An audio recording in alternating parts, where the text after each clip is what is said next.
अभी कल मैंने मुतालबा किया कि जनरल फैज के बारे में जो जनरल बाजवा ने कहा, जनरल फैज को बुलवा के पूछा जाना चाहिए कि ये आपने क्यों किया। साबिक आर्मी चीफ कह रहा है कि हम नौकरियों पे लगवाते थे, हम नौकरियों से निकलवाते थे, हम फेंटा भी लगवाते थे, बाद औकात ओवरडू हो जाता है, 4 छितर ज्यादा लग जाते हैं। बंदे वही जेल गए और उनका प्रोग्राम बंद हुआ जो एस्टेब्लिशमेंट के खिलाफ बोले हैं। मार भी खाएंगे, अपना काम भी करेंगे और उसके बाद एक्सपोज भी करेंगे। और जब हमारी बारी आएगी तो तब आपको खड़े होकर दिखाएंगे। इस वक्त हमारा बनता नहीं है कि हम कहें कि आओ इकट्ठे हो जाएं। हम बात कर रहे थे मारता कौन है, डंडा तो एक के ही हाथ में है ना, वही मारता है सारों को। पहले एक तरफ के लोगों को मारता है, फिर दूसरी तरफ के लोगों को मारता है। हम ये कहते हैं कि पॉलिटिकल गवर्नमेंट्स जो हैं उनके खिलाफ एहतजाज किया जाता है नॉर्मली।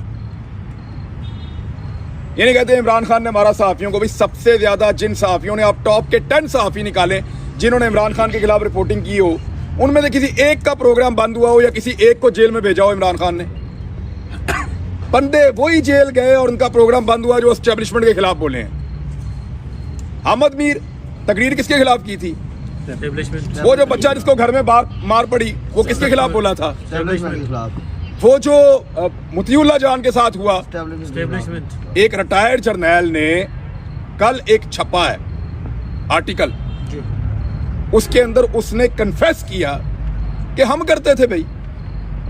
यानी उसने ये कहा मेरा फलां बंदा करता था, फलां बंदा करता था, गलत करता था, लेकिन हम करते थे। नौकरियां भी हम दिलवाते हैं, नौकरियां छीनते भी हम हैं। यही कहा ना एक रिटायर्ड जनरल ने कल।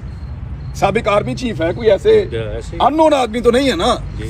साबिक आर्मी चीफ कह रहा है कि हम नौकरियों पे लगवाते थे, हम नौकरियों से निकलवाते थे, हम फेंटा भी लगवाते थे, बाद औकात ओवरडू हो जाता है, 4 छितर ज्यादा लग जाते हैं। यही बात है ना, लुब्बे लुबाब तो बात का यही है।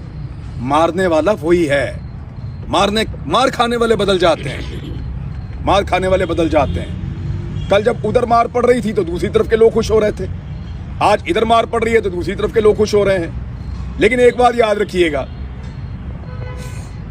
मुनाफकत नहीं करनी चाहिए।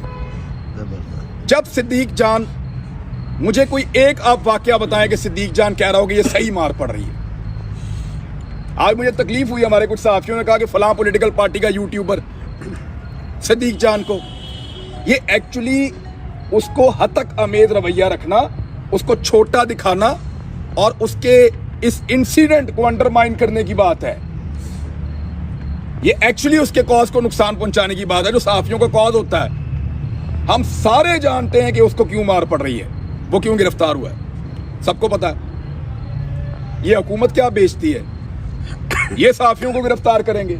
है इनकी इतनी औकात सर?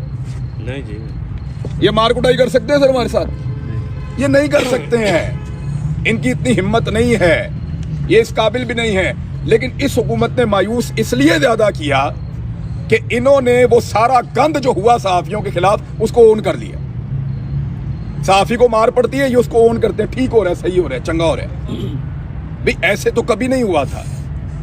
हमने यहाँ पे परवेज मुशर्रफ का दौर देखा, जो सहाफियों के साथ परवेज मुशर्रफ के दौर में हुआ, जो पॉलिटिकल लोग थे उन्होंने उस दौर में भी कहा नहीं ये गलत हो रहा। चाहे वो काफ लीग के अंदर थे, वो गवर्नमेंट का हिस्सा थे, वो कहते थे नहीं गलत हो रहा।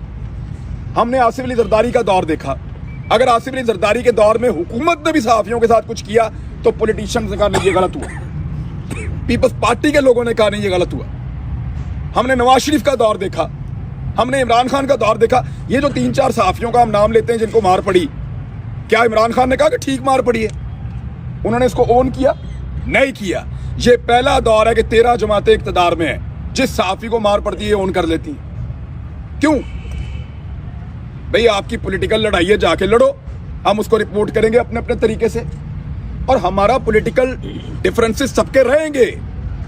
ये अब मुमकिन नहीं रहा सर, ये मुमकिन नहीं रहा कि आप जो आपको पसंद है और जो आपको नहीं पसंद है आप उसके बीच में अपने आप को बैलेंस कर ले। ये नहीं हो सकता, क्योंकि आप कन्विक्शन के साथ बोलते हैं। आपको लगता है कि ये आदमी ठीक बात कर रहा है, ये आदमी गलत बात कर रहा है, आप इस दोनों के बीच में अपने आप को बैलेंस नहीं कर सकते। अब बैलेंस मुझे लगता है मुनाफकत है। मुझे लगता है ये बात ठीक कर रहा है तो फिर ये ठीक है भाई, मुझे लगता है ये वाली बात ये बंदा गलत कर रहा है तो ये गलत है फिर। अब तो ये वाली सहाफत है डिजिटल मीडिया की। आपको प्रिंट मीडिया के डायनामिक्स कुछ और थे सर, उसकी ज़रूरियात कुछ और थी, उसको आप किसी और तरह मैनेज करते थे।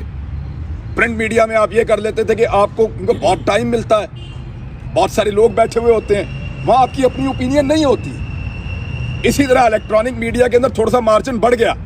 ये जो अब मीडिया आया है, डिजिटल मीडिया, इसमें मार्जिन बहुत ज़्यादा है। You have to be very clear कि ये ठीक है और ये गलत है। आप ये नहीं कर सकते कि नाज़रीन मैं अंदाज़ा तुझे आप ही फैसला कर लो क्या ठीक है और क्या गलत है। तो लोग कहेंगे ये कैसा बेवकूफ़ आदमी है, इसको खुद नहीं पता ठीक क्या और गलत क्या है, ये हमें क्या बताएगा। अब बात उससे आगे निकल गई। हर आदमी खुद एनालिसिस करता है, खुद फैसला करता है। सिद्दीक जान उनमें से एक है। उसकी एक ओपिनियन है, एक उसकी पॉलिटिकल ओपिनियन है, एक उसकी जो जर्नलिस्टिक ओपिनियन है।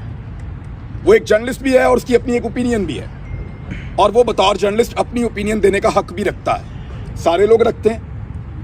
कई लोगों को कई सियासतदानों से बुग़्ज़ है और कई लोगों को कई सियासतदान बेहतर लगते हैं और वो बरमला इसका इजहार करते हैं। इससे पहले जिन सहाफ़ियों को मार पड़ी इमरान खान के दौर में, यहाँ बैठा हुआ कोई एक आदमी हाथ खड़ा करे या उसको आप पिन पॉइंट करेंगे इस बंदे ने उसकी बेइज्जती की थी उस वक्त। 3 बड़े वाक़यात है, तीनों की मजम्मत में आपको वीडियो अभी देकर जाऊंगा कि मैंने की थी, लेकिन मेरी गिरफ्तारी पे उन्होंने मजाक उड़ाया। मुझे बताएं क्यों भाई? यानी एस्टैब्लिशमेंट मारे उनको तो हम कहें यार ये गलत बात है, जब मारे हमें तो वो कहें ठीक हो रहा है, चंगा उन्होंने फैंटी लगन दो।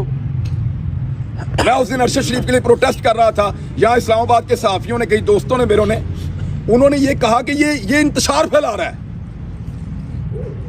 यार आप एहतजाज नहीं कर सकते, बात नहीं कर सकते तो आप इल्ज़ाम तो ना लगाएं ना, आप ऐसा तो ना करें। फलां पॉलिटिकल पार्टी का यूट्यूबर है, सिद्दीक जान के बारे में एक सहाफ़ी ने बाकायदा ट्वीट करके इसको लगाया। तकलीफ हुई मुझे, और जब उस सहाफ़ी को मार पड़ी तो सिद्दीक जान पूरी ताकत से उसके साथ खड़ा था, हम सारे भी खड़े थे। अभी कल मैंने मुतालबा किया कि जनरल फैज के बारे में जो जनरल बाजवा ने कहा, जनरल फैज को बुलवा के पूछा जाना चाहिए कि ये आपने क्यों किया। कल मुतालबा किया दोबारा, और बार बार करेंगे। देखें, इस बात को समझें। पॉलिटिकल लोग तो बेचारे उते आप अपनी जान बचा रहे हैं सारे।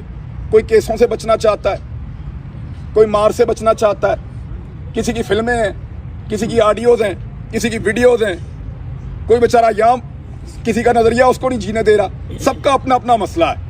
उनके पास इतनी हिम्मत नहीं है कि वो हमें मारें, ना वो हमें मार सकते हैं। हमें डिवाइड करके मारा जाता है, हमेशा 2 हिस्सों में तकसीम करके मारा जाता है। मैं ये कह रहा हूं कि अपनी तकसीम रखें, एक दूसरे से इख्तलाफ रखें, टका के रखें।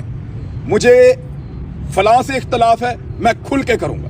मुझे लगता है कि ये बंदा गलत बोल रहा है, एजेंडा पे बोल रहा है, मैं इसके खिलाफ बोलता रहूंगा। लेकिन जिस वक्त इस बंदे को मार पड़ेगी, इसके साथ ज्यादती होगी, तो मैं फिर उस आदमी के साथ उस वक्त खड़ा हो जाऊं कि ये वाली ज्यादती नहीं होनी चाहिए। और अभी हम क्यों नहीं कह सकते ये बात, पता है? अभी मार क्योंकि हमें पड़ रही है, तो हम नहीं कह सकते कि आओ मिल जाएं। हम कहेंगे भी नहीं, अपने हिस्से की मार पूरी खाएंगे, और जब तुम्हें मार पड़ेगी तब हम कहेंगे कि नहीं यार ठीक है, आ जाओ, हम साथ बैठ जाते हैं। क्योंकि हमारा मार खाने का टाइम है, पूरी मार खाएंगे तसल्ली के साथ। आपने एंजॉय करना है, एंजॉय करें। आपने प्रोटेस्ट करना है, प्रोटेस्ट करें। आपने हमारे साथ खड़े होना, खड़े हो जाएं। आपने नहीं खड़े होना, हमारा मजाक उड़ाना, मजाक उड़ाएं। लेकिन जब हम अपने हिस्से की मार खा लेंगे ना, उसके बाद हम कहेंगे कि आओ बैठो, और बैठ के आपके हक के लिए भी हम लड़ेंगे। लेकिन अभी हमारा बोलना बनता नहीं है, क्योंकि अभी हम ज़ेरे अताब हैं, अभी हम मार खा रहे हैं। हम अपने हिस्से की मार पूरी खाएंगे। मार खाने के बाद फिर आपको बताएंगे कि आपने जो कुछ भी किया उसके बावजूद हम आपके बोलने के हक के लिए आपके साथ खड़े होंगे।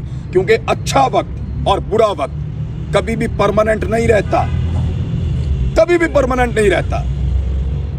और सिद्दीक जान, यानी मुझे अच्छी तरह याद है जब ये मेरा तमाशा लगाया हुआ था इन्होंने, वो तो रोज ही लगा हुआ है। आज भी मैं अपने केसी की भुगत रहा हूं दोबारा।